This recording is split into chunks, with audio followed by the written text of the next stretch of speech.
القرار أرى فيه أنه قرار تافه اتخذ من قبل اتحاد أتفه. لا، هذه حقيقة باش نتكلموا. السلام عليكم. انا والله ما باغي ندوي على كوب دافريك واش دينا ولا لا. انا النقاط ديال ديك الماتش الا تزادوا في كلاسمون فيفا غنطلعوا 70 ولا 60. نلعبوا على هادشي. كوب دافريك دينا صافي. ديال صافي الله يسامح هذيك البانكا. والله الا عرفتي كونسلكات هذه كونسلكات كون دوزوا عليهم بحال هكا. حتى راه واحد كيلعب في بريمير ليغ صفر بينالتي قال لا يلا نخرجوا. الأول عايز أعرف تعليق حضرتك ورأيك على سحب لقب كأس الأمم من السنغال وإعطائه للمغرب. الموضوع شائك جدا. اي قرار لازم تكون بتستند للوائح وضوابط واضحه. فالقرار طالع من غير اي دواعم ان انت بتستند لاي شيء. صح. القرار مليان غضب من موقف السنغال واللي عملوه في الملعب. ولما تيجي تتفرج على موقف السنغال في الملعب لازم تتفرج على سوء تصرف الحكم. الحكم هو سر تبويظ المباراه. هذا هو اكبر قرار خربق المغاربه كاملين. كيفاش داو الكاس للسنغال؟ واش غير رجعنا الكاس ديالنا؟ دابا السنغال خسروا من القلم. هما خسروا من القلم ولكن دابا خسروا من القلم. يعني حنا نطلطل واش غنخرجوا نحتفلوا؟ واش غنخرجوا نحتفلوا؟ واش دابا حنا صافي ابطال افريقيا؟ القرار طلع بشكل يضر الاتحاد الافريقي. واعتقد ان السنغال هتعيد الاعتراض ولن تقبل، واكيد هتروح للفيفا، واكيد الموضوع هيكبر. وبعدين لعيبه السنغال اكيد هتتكلم في الموضوع. ما هم خدوا مكافاه البطوله وخدوا الميداليات وعاشوا اللحظه اللي هم. ايوه طبعا. هتسحب ده كله تسحب ازاي يعني؟ الاتحاد الافريقي اعتقد قد يكون قرار يسيء للاتحاد الافريقي. مرحبا بكم في قناه محمد السادس قلب المغرب. المرجو الاشتراك والاعجاب بالفيديو لتساهموا في انتشار صوت وصورة ملكنا محمد السادس نصره الله إلى العالم. نتمنى لكم فرجة ممتعة. في عالم كرة القدم اعتدنا أن تحسم المباريات داخل المستطيل الأخضر، وأن يكون الحكم الأخير هو صافرة النهاية. لكن ماذا لو خرجت المباراة من الملعب لتحسم في قاعات المحاكم؟ وماذا لو أصبح اللقب القاري رهينا بتأويل قانوني بدل أداء كروي؟ هذا هو بالضبط السيناريو الذي يلوح في الأفق اليوم، في واحدة من أكثر القضايا إثارة للجدل في تاريخ كرة القدم الإفريقية، حيث يتجه نهائي كأس إفريقيا للأمم 2025 بين المغرب والسنغال نحو مسار قانوني معقد قد يمتد لأشهر طويلة وربما لسنة كاملة.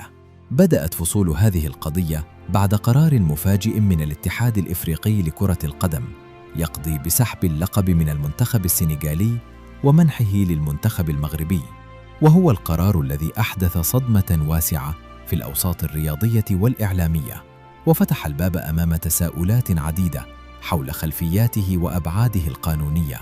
فهل نحن أمام تطبيق صارم للوائح أم أمام حالة استثنائية ستعيد تعريف كيفية التعامل مع النزاعات الكروية في القارة الإفريقية؟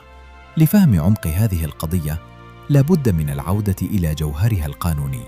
كرة القدم رغم طابعها الشعبي والعاطفي تدار وفق قوانين دقيقة ولوائح صارمة تنظم كل صغيرة وكبيرة، من عدد اللاعبين إلى تفاصيل سير المباراة. ومن بين هذه القوانين يبرز بند مهم يتعلق بالحد الأدنى لعدد اللاعبين داخل أرضية الملعب. فإذا انخفض عدد لاعبي فريق ما إلى أقل من 7، فإن ذلك قد يعتبر وفق بعض اللوائح بمثابة انسحاب، وهو ما يترتب عليه خسارة المباراة بشكل تلقائي. هذا البند بالذات أصبح محور النقاش في هذه القضية، حيث يرى بعض المتابعين أن ما حدث خلال المباراة النهائية يدخل ضمن هذا الإطار، ما يمنح مشروعية قانونية لقرار منح اللقب للمغرب. لكن في المقابل هناك معطيات أخرى تزيد من تعقيد المشهد، من بينها عودة المنتخب السنغالي إلى أرضية الميدان بعد الواقعة، وهو ما يطرح تساؤلاً جوهرياً: هل يمكن اعتبار ما حدث انسحاباً نهائياً أم مجرد توقف مؤقت لا يستوجب تطبيق أقصى العقوبات؟ هنا يظهر الدور الحاسم للتأويل القانوني، وهو عنصر أساسي في مثل هذه النزاعات.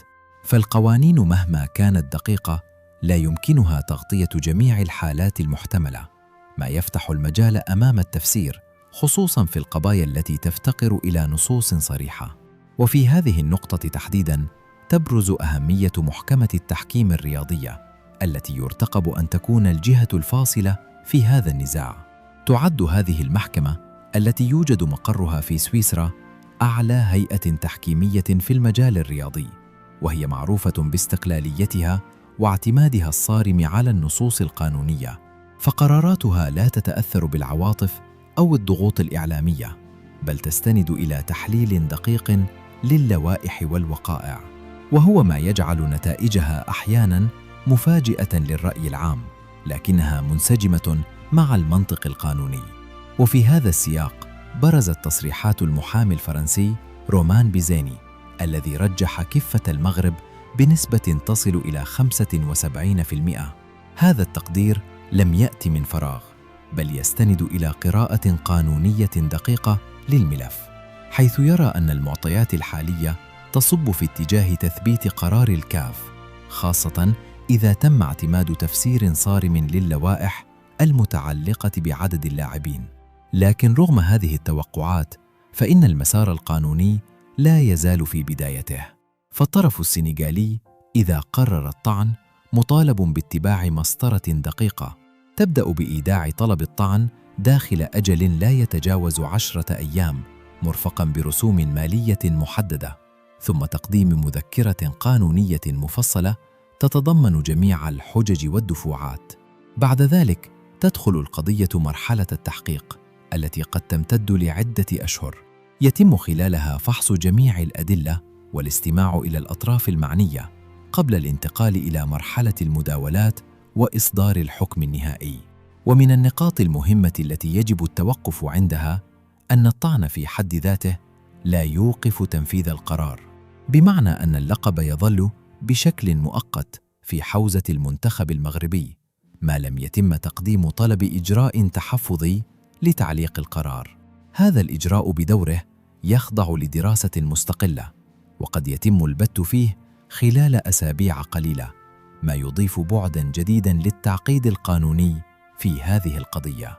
كل هذه التفاصيل تجعل من هذا النزاع أكثر من مجرد خلاف رياضي، بل قضية قانونية بامتياز تعكس مدى تعقيد المنظومة الكروية الحديثة التي أصبحت تتقاطع فيها الرياضة مع القانون والسياسة والإعلام. كما تبرز أهمية الإلمام باللوائح والأنظمة ليس فقط بالنسبة للاعبين والمدربين، بل أيضاً للجماهير التي غالباً ما تنظر إلى الأمور من زاوية عاطفية بعيداً عن التعقيدات القانونية. وفي خضم هذا الجدل يبقى السؤال مفتوحاً: هل ستؤكد محكمة التحكيم الرياضية قرار الاتحاد الإفريقي وتمنح اللقب بشكل نهائي للمغرب، أم أن التأويل القانوني قد يميل في اتجاه آخر ويعيد اللقب إلى السنغال؟ الإجابة عن هذا السؤال لن تتضح في القريب العاجل، بل ستحتاج إلى وقت وصبر في انتظار ما ستسفر عنه أروقة العدالة الرياضية. وهكذا نجد أنفسنا أمام لحظة فارقة في تاريخ كرة القدم الإفريقية، لحظة قد تعيد رسم حدود اللعبة وتؤكد أن كرة القدم لم تعد تحسم فقط بالأهداف، بل أيضاً بالقوانين. في خضم هذا المسار القانوني المعقد الذي قد يحدد مصير لقب قاري بأكمله، يبرز سؤال أعمق من مجرد فوز فريق أو خسارة آخر: كيف وصلت كرة القدم المغربية إلى هذا المستوى من القوة والتنظيم الذي يجعلها اليوم في قلب كل حدث كروي إفريقي ودولي؟ للإجابة عن هذا السؤال لا بد من التوقف عند التحول الكبير الذي عرفته الكرة المغربية خلال السنوات الأخيرة، وهو تحول لم يكن وليد الصدفة، بل نتيجة رؤية استراتيجية واضحة تقودها الدولة تحت إشراف محمد السادس. لقد أصبحت كرة القدم في المغرب أكثر من مجرد رياضة شعبية، بل تحولت إلى مشروع وطني متكامل يجمع بين البنية التحتية، التكوين، الاحتراف والانفتاح الدولي. فمنذ سنوات بدأ المغرب في بناء منظومة كروية حديثة تعتمد على الاستثمار في الأكاديميات وتطوير الملاعب وتأهيل الموارد البشرية، وهو ما انعكس بشكل واضح على مستوى المنتخبات الوطنية والأندية. واحدة من أبرز تجليات هذه السياسة هي إنشاء أكاديمية محمد السادس لكرة القدم، التي أصبحت نموذجاً يحتذى به في إفريقيا، حيث تخرج منها عدد من المواهب التي تمثل اليوم العمود الفقري للمنتخب الوطني.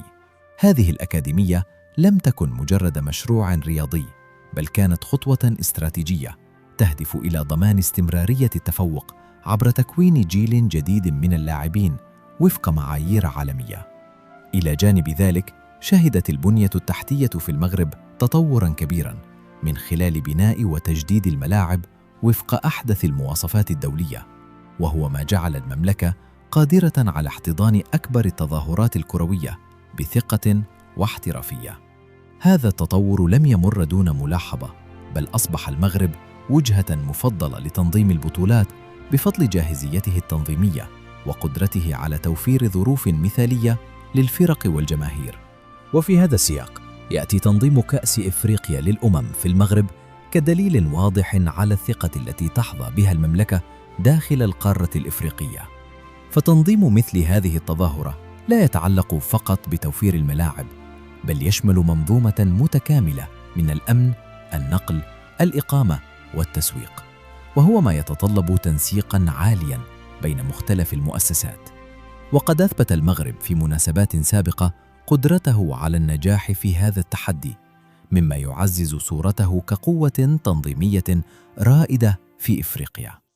لكن قوة المغرب لا تقتصر فقط على الجانب التنظيمي، بل تمتد أيضاً إلى الحضور القوي داخل المؤسسات الكروية الإفريقية والدولية، حيث يلعب دوراً مهماً في صياغة السياسات الرياضية والدفاع عن مصالحه ومصالح القارة بشكل عام. هذا الحضور يعكس فهماً عميقاً لطبيعة اللعبة الحديثة، التي لم تعد تحسم فقط داخل الملعب، بل أيضاً في الكواليس، حيث تتخذ القرارات وترسم الاستراتيجيات. وبالعودة إلى القضية القانونية المثيرة بين المغرب والسنغال، يمكن القول إن قوة الملف المغربي لا تنفصل عن هذا السياق العام، فالتعامل مع مثل هذه النزاعات يتطلب خبرة قانونية وتنظيماً مؤسساتياً وقدرة على الدفاع عن الحقوق وفق الأطر القانونية المعتمدة، وهو ما يبدو أن المغرب نجح في بنائه خلال السنوات الماضية. كما أن هذا التطور يعكس تحولاً في عقلية التسيير، حيث لم يعد الاعتماد فقط على المواهب الفردية، بل أصبح هناك تركيز على العمل الجماعي والتخطيط طويل المدى، وهو ما يفسر الاستقرار الذي تعرفه الكرة المغربية مقارنة ببعض الدول الأخرى. هذا الاستقرار يعتبر عاملاً حاسماً في مثل هذه القضايا، لأنه يعزز مصداقية المؤسسات ويقوي من موقفها أمام الهيئات الدولية. وفي الوقت الذي تنتظر فيه الجماهير قرار محكمة التحكيم الرياضية، تبقى صورة المغرب كدولة منظمة وقوية حاضرة بقوة في المشهد. فسواء تم تأكيد القرار أو تغييره، فإن ما تحقق على أرض الواقع من تطور في كرة القدم المغربية لا يمكن إنكاره، وهو ما يجعل المستقبل مفتوحاً على مزيد من النجاحات. وفي النهاية قد يحسم هذا النزاع بحكم قانوني، لكن الدرس الأهم الذي يمكن استخلاصه هو أن كرة القدم اليوم أصبحت منظومة متكاملة تتقاطع فيها الرياضة مع السياسة والاقتصاد والقانون. والمغرب بفضل رؤيته الاستراتيجية استطاع أن يضع نفسه في قلب هذه المنظومة، ليس فقط كمشارك، بل كفاعل مؤثر وقادر على المنافسة في مختلف الواجهات. وهكذا فإن ما يحدث اليوم ليس مجرد نزاع حول لقب، بل هو انعكاس لمسار طويل من العمل والتخطيط، مسار جعل من المغرب قوة كروية صاعدة قادرة على فرض حضورها داخل الملعب وخارجه. في انتظار ما ستكشف عنه الأيام القادمة من تطورات قد تعيد رسم ملامح المشهد الكروي الإفريقي. شكراً على المشاهدة، وشكراً على دعمنا بالاشتراك والإعجاب بالفيديو، ولا تنسى أن تعبر عن رأيك في التعليق.